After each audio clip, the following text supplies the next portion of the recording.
అన్న అమీర్పేట వస్తావా?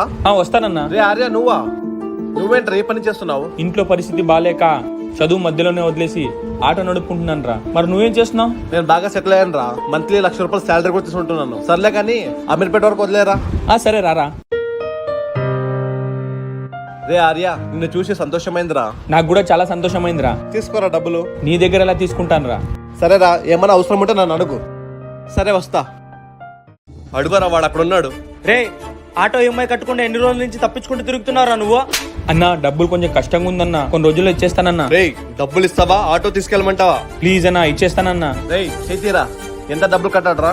10,000 ఇవ్వాలరా. తీసుకో, వెళ్ళండి. అదేంట్రా, ఏమన్నా హెల్ప్ కావాలంటే అడగని చెప్పాను కదా నీకు. నువ్వు చాలా రోజుల తర్వాత కనిపించా కదరా. ఇప్పుడే కనిపించే గానీ అప్పుడే డబ్బులు అడిగితే ఏం బాగుంటుందని అడగలేదురా. రే నువ్వు ఇప్పుడు ఫ్రెండ్ ఏంట్రా? చిన్నప్పుడు ఫ్రెండ్ ఇవి. నువ్వు నన్ను డబ్బులు అడగడానికి మోమాటం ఎందుకురా? చాలా థ్యాంక్స్ రా.